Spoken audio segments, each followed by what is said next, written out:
Tonight, Professor Robin D.G. Kelley will provide us with the Black radical traditions analysis of fascism and genocide, and the Black radical traditions fight against fascism and genocide.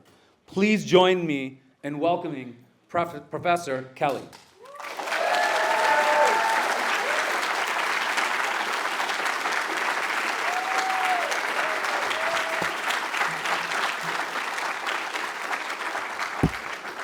Okay.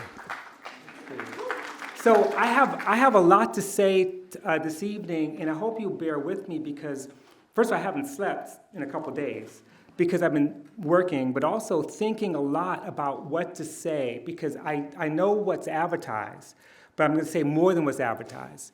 And so these are extraordinary times. So I want to begin with where we are now. Let me start with the recent story about someone MAGA leaders call an American hero, a patriot. So on May Day 2023, the ex-Marine Daniel Penny choked to death an unarmed, unhoused black man named Jordan Neely on a Manhattan subway train. Now Neely was deemed a threat because he shouted, "I want food, I'm not taking no for an answer, I don't mind going to jail and getting life in prison. I'm ready to die." Now you all know the story, I'm not going to repeat that. Penny was arrested 11 days later, but only after public pressure, forced the police to arrest him. Wealthy Republicans gave generously to his defense fund. He raised like $2.8 million in 6 weeks. Florida Governor Ron DeSantis, which is like the second most embarrassing graduate of Yale University, you called him a good Samaritan. Like, who's first? J.D. Vance, right? So he called Penny a good Samaritan, which is it's a bizarre association when you think about it, given the fact that he's Catholic and clearly hadn't read the Bible, because Jesus' parable of the Good Samaritan, he stops and helps a man who had been badly beaten and robbed, bandaging his wounds, housing and caring for him when others pass him by. So Daniel Penny killed the suffering man in need. And for this, he was rewarded. He walked out of the courtroom on December 9th, 2024, a free man, richer than he had ever been, and a darling of the MAGA movement. 5 days later, Trump invites Penny to watch the annual Army-Navy football game in his luxury box. And who is he joined by? Elon Musk, Ron DeSantis, and J.D. Vance, who wrote on social media, "It was a scandal Penny was ever prosecuted in the first place." Next slide. Now, of course, this is a repeat, let me make sure I got the right, of Kyle Rittenhouse, who received, the same kind of treatment for killing 2 unarmed Black Lives Matter protesters in Wisconsin in 2020. The right poured $2 million into his war chest. Trump praised him and invited him to the White House. And in fact, it came out later, Trump ordered federal law enforcement to say positive things about Rittenhouse to the press. And Bill Ackman, which is the man who's trying to make Harvard white again, called Rittenhouse a patriot. Now, in February of this year, Andreessen Horowitz, a leading Silicon Valley venture capital firm, hired Daniel Penny, having no prior experience in finance. In fact, Mark Andreessen, co-founder of the firm, he had given the Trump campaign like $3 million, both in the super PAC and directly to his campaign. And he also continues to provide vital support for Elon Musk's Department of Government Efficiency. Now, tall, fit, blonde-haired, chiseled features. He's the Aryan ideal. Daniel Penny was the perfect symbol for America's fascist turn under Trump and Project 2025's plan to dismantle much of the administrative state, curtail civil liberties, concentrate power in the executive branch, and redistribute wealth upwards. Now, Penny embodied the kind of pared-down muscular state, right? Operating alone, above the law, willing to do what it takes to annihilate the threat. And that threat, of course, is an unhoused, disabled, so-called violent black man. Jordan Neely represented all that was wrong with America: dependency, entitlements, black criminality, liberal constraints on law enforcement, DEIA, even the existence of public transportation. Penny represented the will and the vision of the Heritage Foundation and a cabal of unelected billionaires committed to eliminating the social safety net, workers' bargaining rights, affordable health care, public health safeguards, enforcement of civil and disability rights, academic freedom, investment in renewable energy, regulations on pollution and fossil fuel extraction, as well as criminalizing anti-racism, anti-sexism, and trans identity. Rising white nationalism, racist violence, xenophobia, and the economic deterioration of the working class prepared the way for Trump's second term and the imminent reality we're facing right now. Project 2025 and the alt-right, their roots go back to Charles Koch. If you look at the origins of the Institute for Humane Studies in 1961, for example, or Murray Rothbard, or Charles Murray and Richard Herrnstein, who were authors of The Bell Curve, that claimed race explained IQ differences. Now, these cats believe in eugenics. Okay, this is very important. They believed in human diversity, right? But human diversity as fixed, immutable, and hierarchical. They insisted that some groups, or stocks, right, were not suitable for freedom or self-rule precisely because of their genetic makeup. So consider at least 3 people who actually contributed to Project 2025. This, on your left, is Dr. Jason Richwine. Doctor, remember, got a PhD, doesn't make you smart. He argued that Latinx people had lower IQs than white people and proposed using IQ tests to determine immigrant entry into the United States. And he was just appointed to a very high-ranking position at the National Institute of Standards and Technology.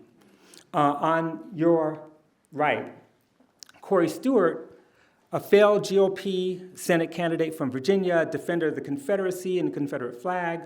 He had direct ties to Jason Kessler, who organized the Unite the Right rally in Charlottesville in 2017. Now, Richard Hanania, I don't know why I can't say this, because he disturbs me so much. Hanania, who promoted eugenics and forced sterilization of low IQ people, which he suggested were mostly black people. Actually, I know why I can't say his name, and I'll say it in a second. He wrote for alt-right white nationalist publications under pseudonym, and he published this terrible book called The Origins of Woke. He also earned a PhD from UCLA in 2018, and I used to see him, in political science. No disrespect for the discipline, but, in 2010, Hanania, in 2010, he wrote, "If the races are equal, why do whites always end up near the top and blacks at the bottom, everywhere and always?" He wrote, "For the white gene pool to be created, millions had to die. Race mixing is like destroying a unique species or piece of art. It's shameful." Hanania also wrote a recent statement on social media. He said, Daniel Penny getting charged, these people are animals, whether they're harassing people in subways or walking around in suits. And it's ironic because Hanania would not be considered white by MAGA standards because he's Palestinian Christian of Jordanian descent. He had much to say about Israel, which you could talk about if you want to. Okay, so this is the point. One of the points I want to make here is that when Trump issues an executive order ending illegal discrimination and restoring merit-based opportunity, and accuses DEIA of violating federal civil rights laws and undermining American values of hard work, excellence, and individual achievement, in favor of unlawful, corrosive, these are his words, or actually the statement's words, corrosive and pernicious identity-based spoil systems. We know it is a lie because they don't believe it. And if you need proof that they believe in a merit-based opportunity system, all you have to do is look at Trump's cabinet picks, right? They don't believe in merit-based. Think about that. Or look at Daniel Penny's job offer. You know, no skills, and yet he's got this gig. Besides, if the Trump Project 2025 people really believed that white men are the real victims of racism, then they would not dismantle the laws, institutions, and agencies designed to address discrimination. In fact, what they would do is they would repurpose those institutions that are designed to address discrimination for the purposes of protecting white people. But what they're doing instead is claiming the right to be racist and to use the levers of the state to reinstitute a form of apartheid or Jim Crow. And instead, they turn to fiction. And you know, the amount of fiction that comes out of these executive orders and comes out of the mouths of all these people, it's astounding to me, you know? But Trump's most recent executive order claims the Smithsonian Institution is, quote, under the influence of a divisive, race-centered ideology that promotes, quote, narratives that portray American and Western values as inherently harmful and oppressive. Of course, no one teaches that. Restoring truth and sanity, right, according to the order, means accepting race as a biological reality. Now, I want you to follow me here. He's arguing, or I shouldn't say he, the people behind Trump, the whole Project 2025 people, the people who go back to the bell curve, are actually arguing that race is a biological reality and not a social construct. The very idea that race is a human invention, according to Trump, is a dangerous lie. And of course, that makes perfect sense given the logic, because if you believe that diversity or difference is immutable and that there's a kind of a hierarchy, then you have to believe that race is biological. You can't believe it's socially constructed. Now, promoting ableism is a central part of their plans. And as we know, it's foundational to fascism. It's as important as race, right? Ableism. The able body is a metaphor for the nation. They're obsessed with masculine energy, with trad wives. They continue to defund medical research, dismantling the EPA, shielding corporations from liability from anything, from pollution, manufacturing chemicals like herbicides, like Roundup, workplace injury, firearms manufacturing, and just deregulating all that. And all of these assaults are on people with disabilities. And of course, don't be surprised when they start proposing, forced sterilization, which is a universal fascist policy. Now, Trump's anti-trans orders harken back to the lavender scare of the 1940s and 50s, which intertwined homophobia and anti-communism and resulted in the purging of at least some 5,000 queer people from federal government jobs. And in fact, if you count the numbers, way more people were fired as a result of being gay or lesbian, or being accused of being gay or lesbian, whatever, than communists. The lavender scare was way more devastating in terms of people's lives. Nevertheless, and this is, in some ways, the Trump era is a combination of those things. Trump issued at least 6 anti-trans executive orders, banning what it calls harmful gender ideology, declaring there are only 2 sexes, collapsing gender identity under the category of sex, requiring that all official documents, such as visas and passports, use only the sex assigned at birth, barring trans people from sports and the military, punishing schools for supporting trans students, prohibiting federal funding for gender-affirming care for anyone under 19, or any medical schools, for that matter, or hospitals that research transgender health. So if you take all this stuff together, these bans essentially facilitate the destruction of trans people as an identity group. stripping them of any federal recognition or any legal protections. And you know what that's called? It's called genocide. That is the definition. The Lemkin Institute for Genocide Prevention and Human Security has already warned that Trump's executive orders and the policies that follow, quote, are in line with a genocidal process against the transgender community. And the last one I want to talk about is this police state we're living under. One of the functions of the state that DOGE has not slashed is the coercive arm. Law enforcement, you know, with the exception of the FBI, and that's a very specific thing, and military continue to enjoy strong financial support, but the administration has practically eliminated any sort of accountability or for misconduct, police misconduct. So on his first day in office, the same Trump granted clemency, the same day that he granted clemency to nearly 1,600 felons convicted of crimes associated with the January 6th insurrection. He rescinded Biden-era police and criminal justice reforms. He restored the federal death penalty, made the killing of a police officer a federal capital crime, and directed the Attorney General and the Secretary of Homeland Security to establish Homeland Security task forces to be made up of federal, state, and local police officers. Under the guise of fighting violent crimes, it serves as a deportation force, okay?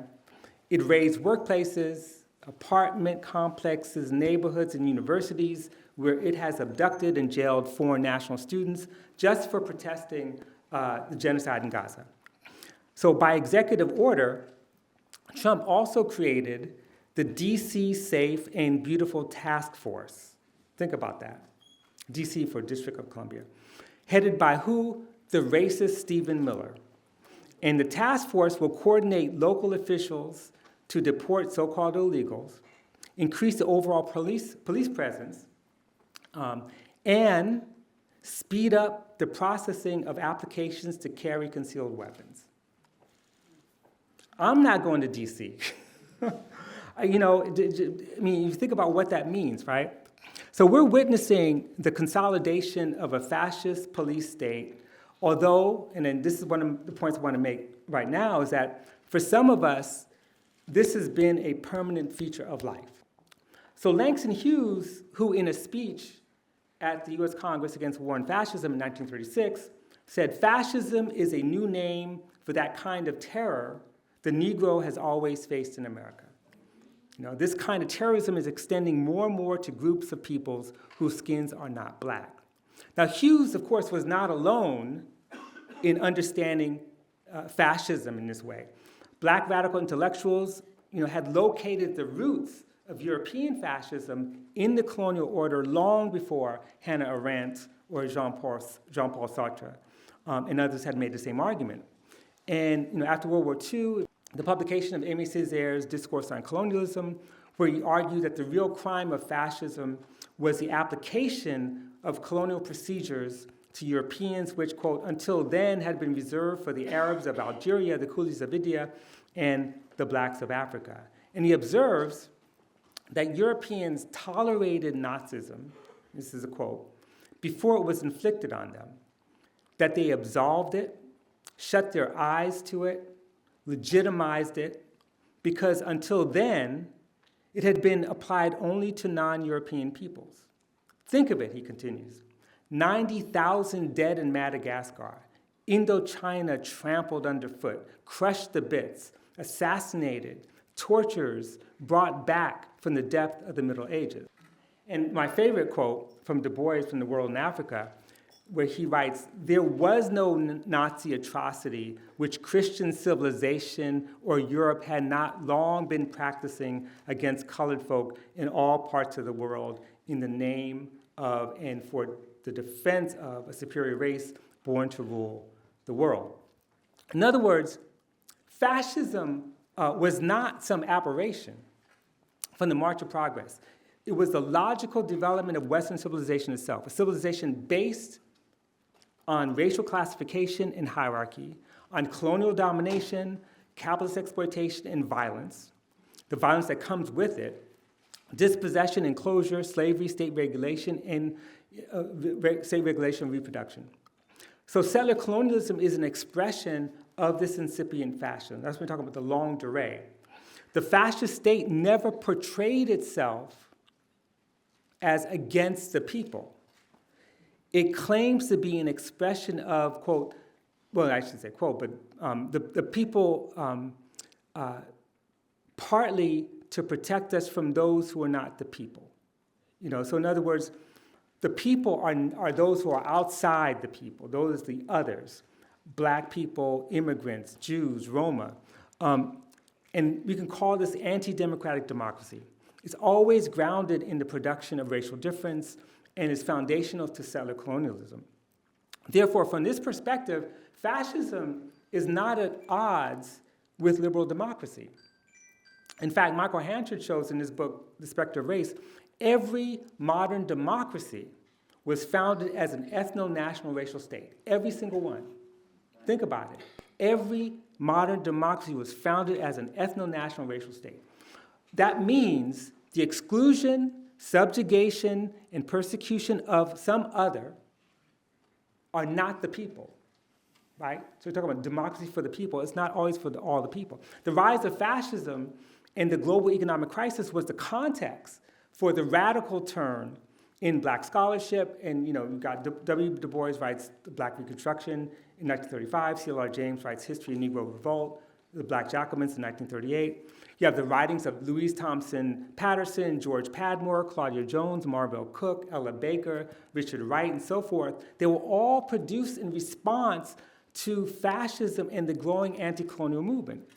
And as Cedric Robinson argued decades ago, the confrontation with fascism led these same intellectuals to study and examine black revolt through a kind of limited Marxist lens, forcing the best of those to adjust that lens, right, and therefore contribute to a new understanding of expressions of black resistance.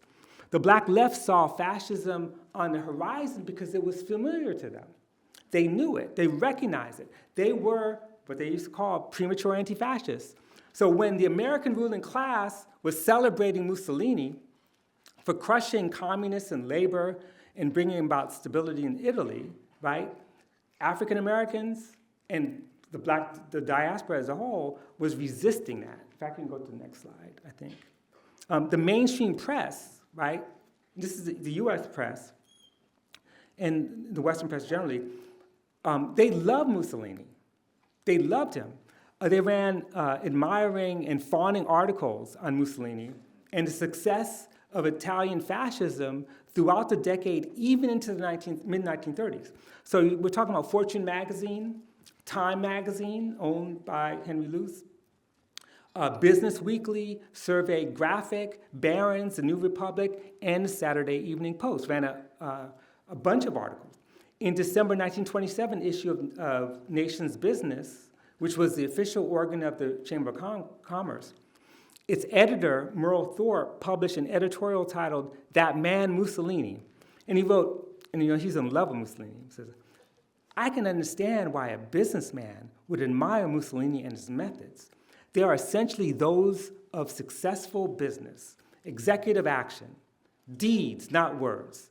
The impression you get of Mussolini is that he is a fine type of business executive. He cuts through, not fine spoken theories, not plans, not speeches he's going to make, none of these. Things done, and that is your successful American executive." The president of the New York Stock Exchange, E.H.H. Simmons, praised Mussolini for defeating communism, which he called, quote, that evil disease from the Orient. And that's something to remember. J.P. Morgan loaned Italy like $100 million in 1926. So fascism, to sum up this part, or what Mussolini called corporatism, proved to a certain extent to be capitalism's savior. So what are the characteristics of fascism?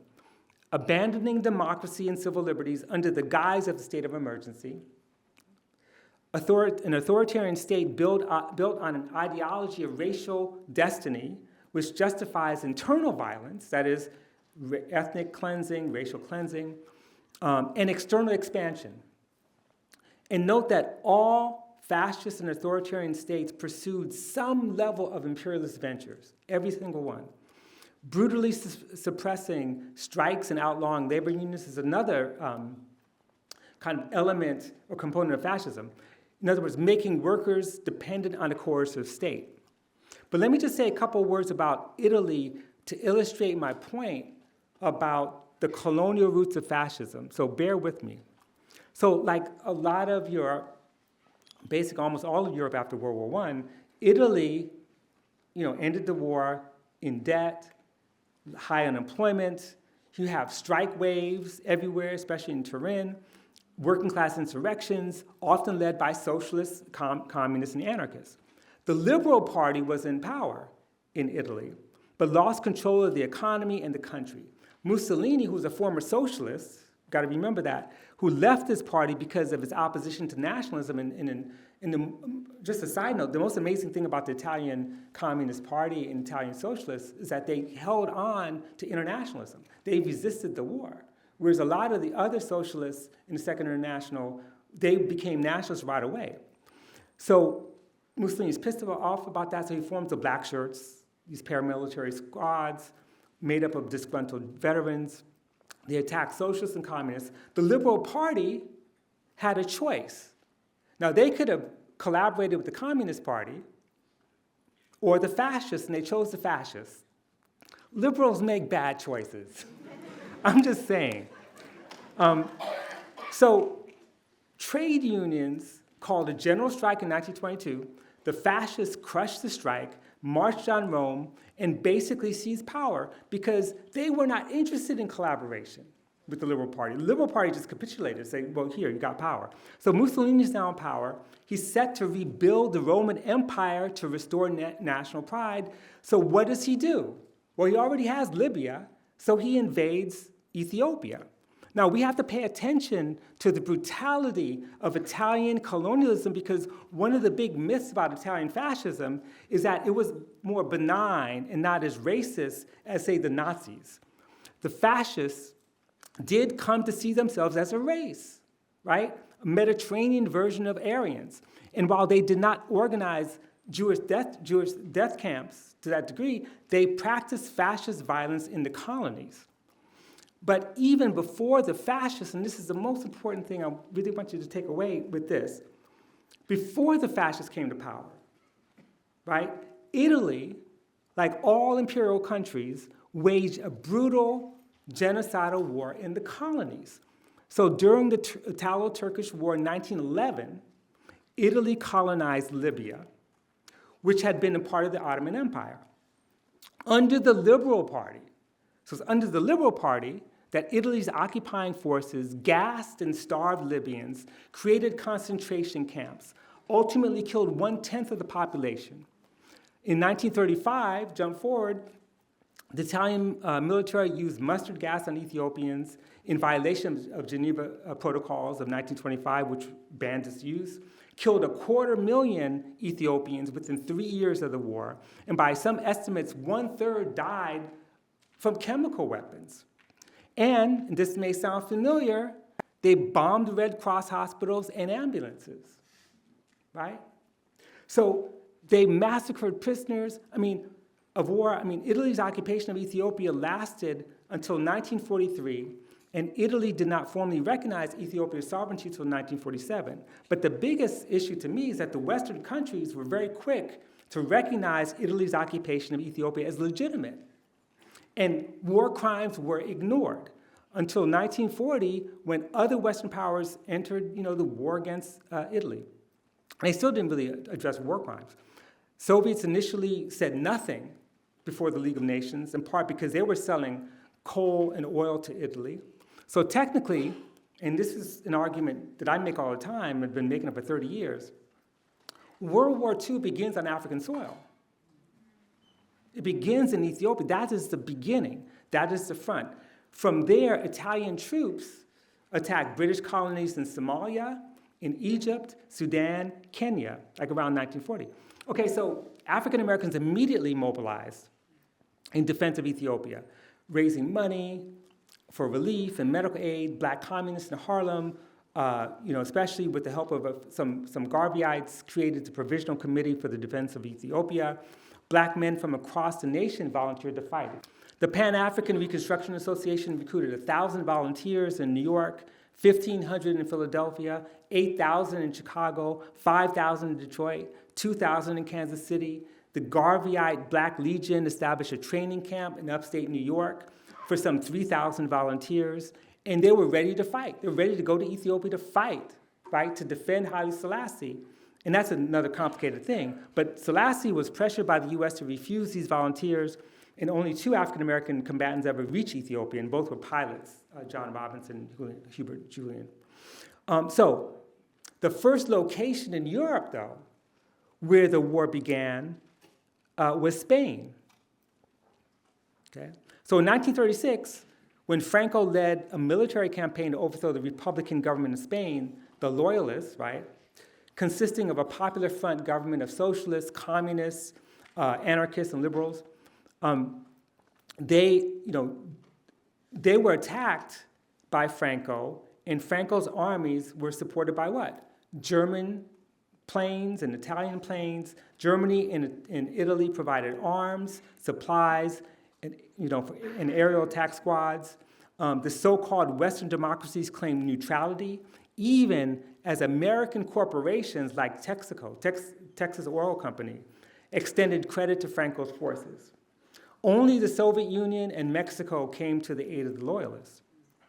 And it's interesting when you think about it because, again, I'm trying to think about where we are now and what does it mean to back a violent genocidal war, right, with resources, and no one comes to the aid of those who are being killed except for those who volunteer. So the Loyalists, actually, you go to the next slide,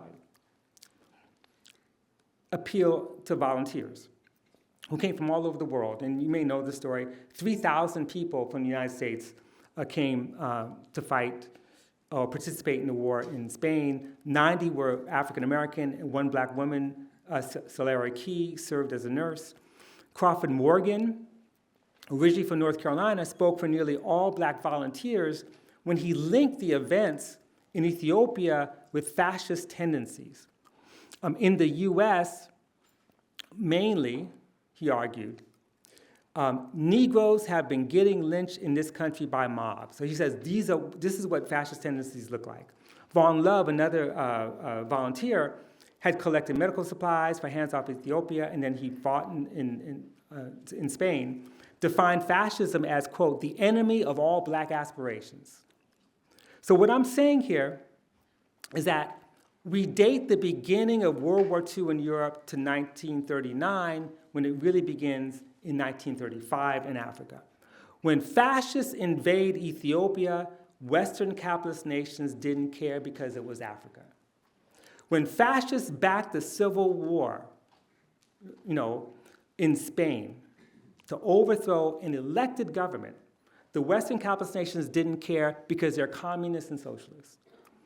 All the while, fascists are doing business with US companies and their forces are getting stronger. In other words, they're strengthening, US capital is strengthening fascism in Germany and Italy this whole period. And then they're gonna turn around and fight them. Now, if we turn to like Crawford Morgan and Von Loves and Langston Hughes about fascism in the South, it's an interesting kind of story.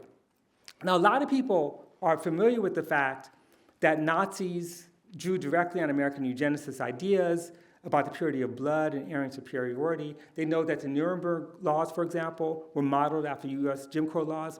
And we know that, and that's interesting, but see, to me, that part's not surprising.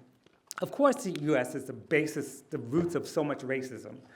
I know, I live here, But to me, the main story is something else.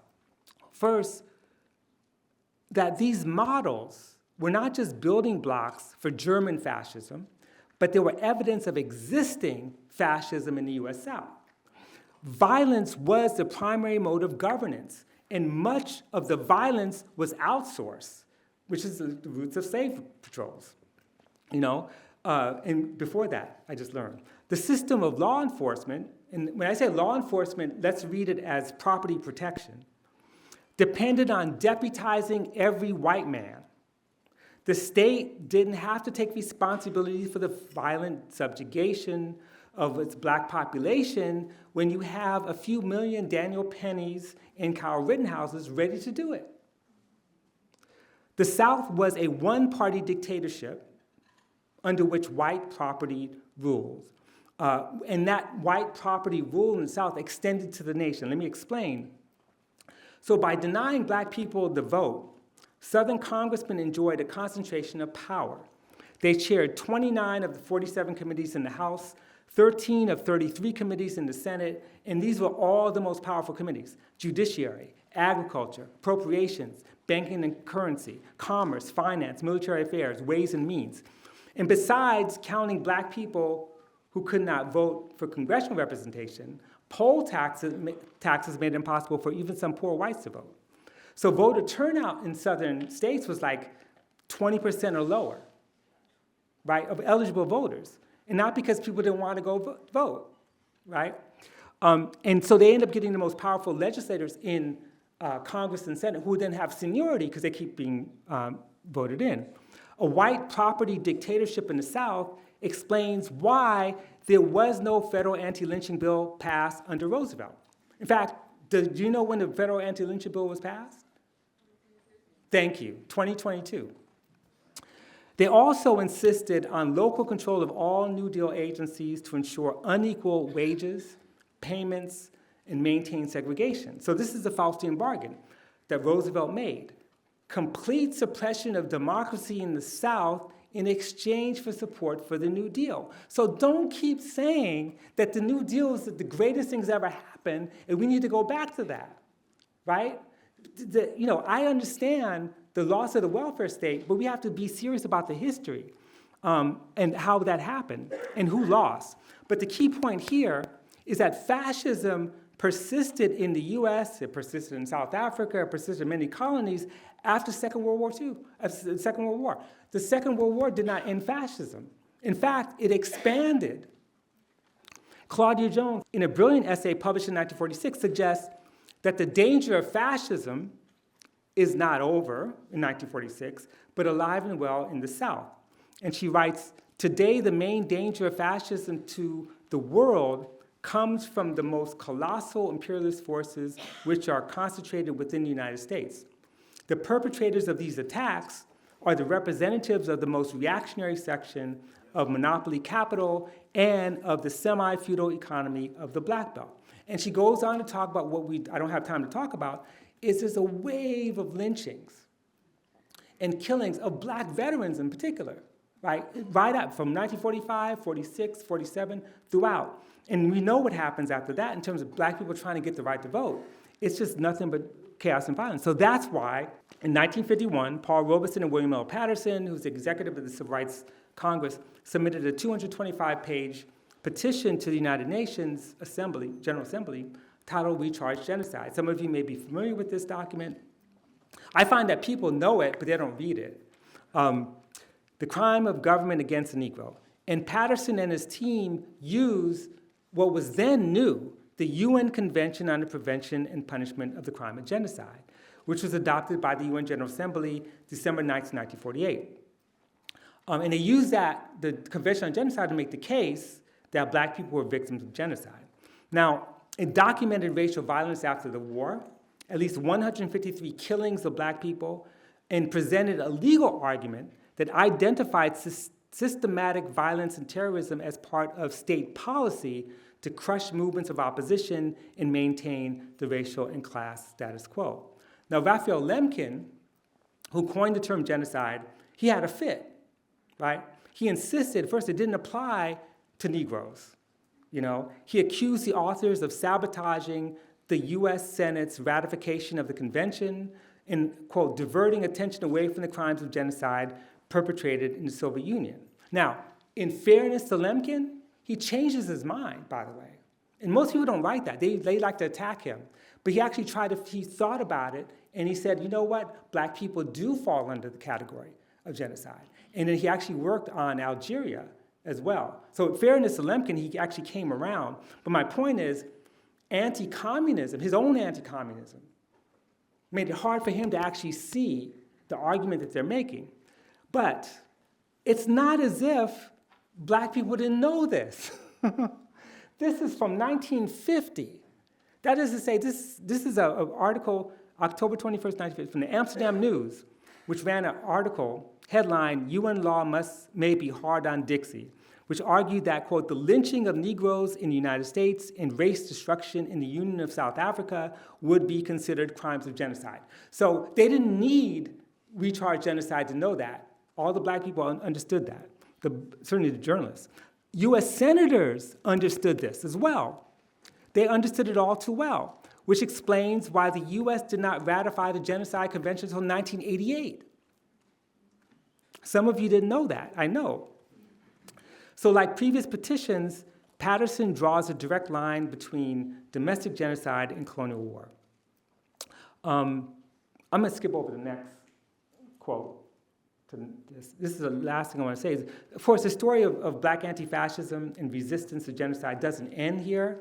In the period from 64 to 72, the US had more urban insurrections than any other Western country in the world.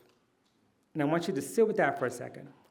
From 64 to 72, the US had more urban insurrections than any other Western country in the world. In other words, war was taking place. It's not a stretch to say the United States was the epicenter of urban warfare in the Western Hemisphere. And it was also the epicenter of counterinsurgency tactics in the hemisphere. Police and the National Guard turned black neighborhoods into war zones, arresting tens of thousands of people, employing tanks, machine guns, and tear gas to pacify the community. I don't know why anyone doesn't realize that war was taking place in the United States on US soil. But it just was in the ghettos. Like, that's war.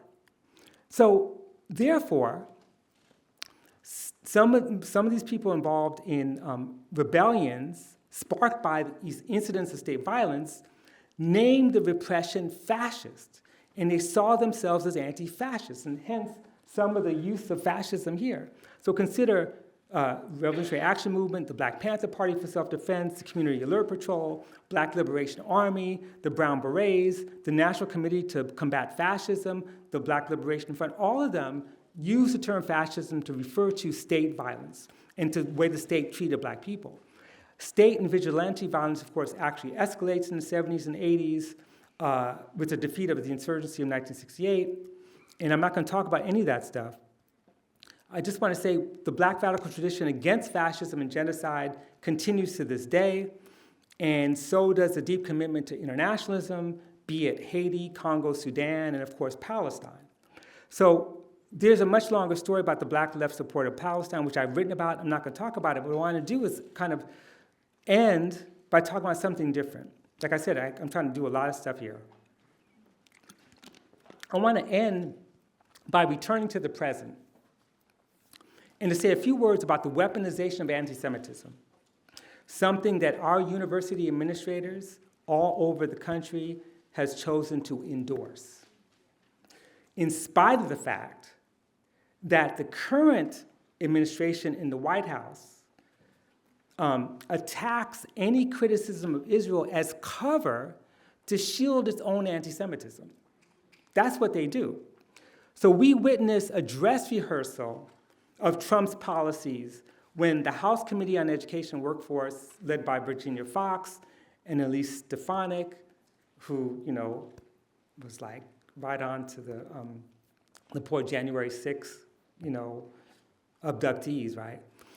Held McCarthy-like hearings charging, quote-unquote, liberal university presidents with allowing their institutions to become hotbeds of anti-Semitism. Now, if anti-Semitism was the primary concern, they would have investigated the white nationalists and Nazis who attacked our students on my campus at UCLA for their Palestine Solidarity encampment, right? But none of them were investigated. If anti-Semitism was a concern, the January 6th insurrectionists, right, would be investigated. I mean, you had people wearing sweatshirts that said Camp Auschwitz. You had people wearing T-shirts that said 6 MWE, 6 million weren't enough. And they all got exonerated, right? Christian Zionists and white Christian nationalists make up a significant part of the MAGA base. They claim to be defenders of Israel, and the Israeli right embraces figures like Reverend John Hagee, head of Christians United for Israel. And this is the same minister who once preached that God sent Hitler to hunt the Jews, and the Jews will suffer for eternity in hell. I'm so stupid. I think that's anti-Semitic, but what the hell? Now these are the folks who preach the new dispensation that Jesus will rise from the dead, return the Holy Land to the Christians. So whereas Israeli leadership is chomping at the bit to take all of Palestine, Eretz Israel, Christian Zionists are waiting for Judgment Day so that they could take all of Israel from the Jews. In this scenario, financing Israeli aggression and shielding it from international law does not make Jews safer, especially those Jews who are anti-Zionists or just critical of Israeli policies. And the Trump administration will continue to stay silent on right-wing anti-Semitism while punishing all supporters of Palestinian liberation. In other words, and follow me here, the current regime demands fealty to Israel, but not to the Jewish community. Not, right?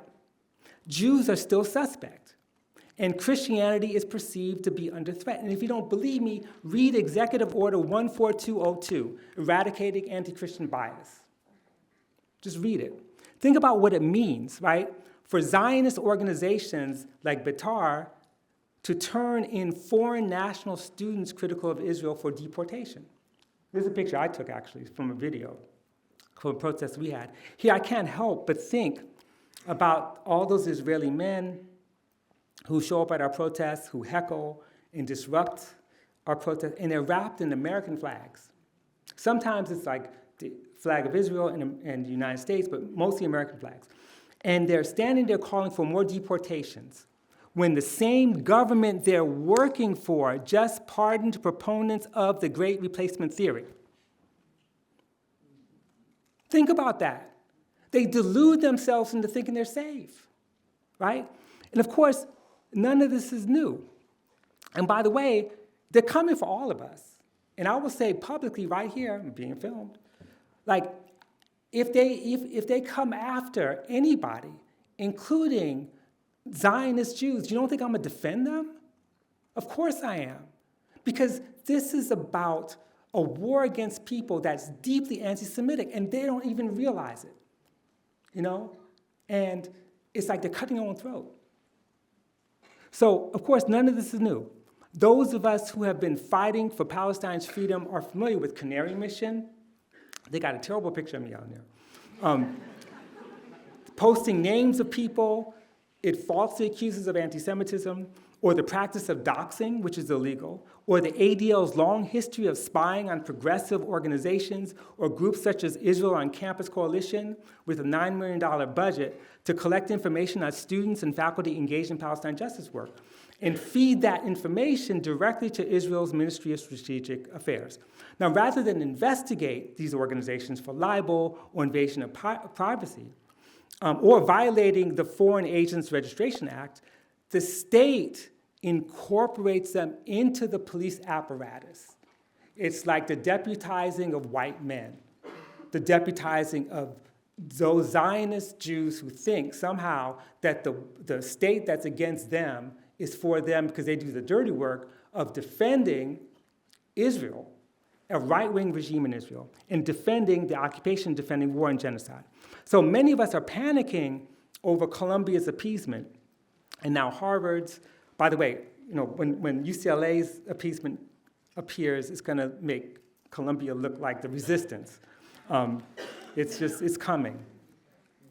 But what they forget, though, is that at least since 2009, American colleges and universities have been relentless in their suppression of Palestine advocacy. They didn't need the Trump administration.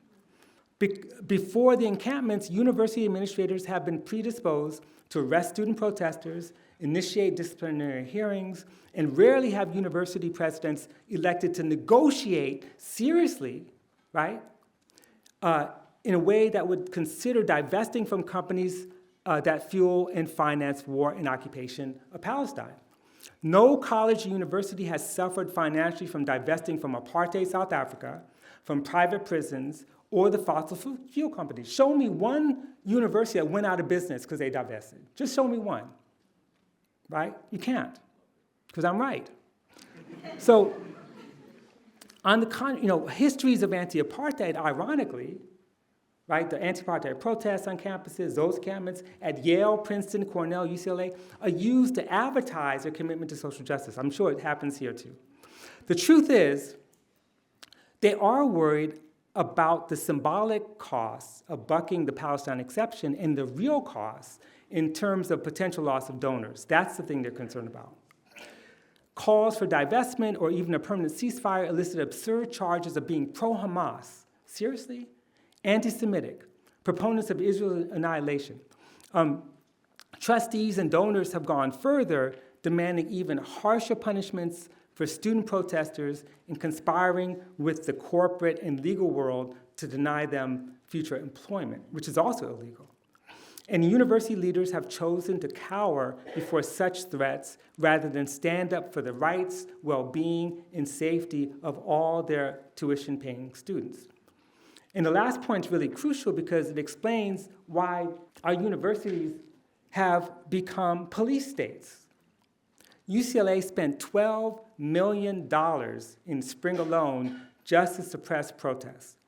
The UC system spent, on a whole, $29 million. My point is that, it's important to name the ongoing attack on critical thought by way of the Palestine exception, waged by our own liberal administrations because it is so easy to blame the right. The lessons here, for me at least, and this is a kind of broader lesson altogether, is that defeating the kind of fascism we face now requires something deeper than defeating the current administration or winning elections. But it requires a deeper ideological shift. And for me, it means to go to the root, to understand that when we keep repeating Martin Niemöller's words, first they came for the socialists and I did not speak out because I'm not a socialist, and so forth and so on, it's kind of disingenuous because we have to find a way to live the implications of the warning. Not just repeat them maybe once in a while when things get hard. That is to say, we need to always stand in solidarity and fight for others as if our lives depended on it, right?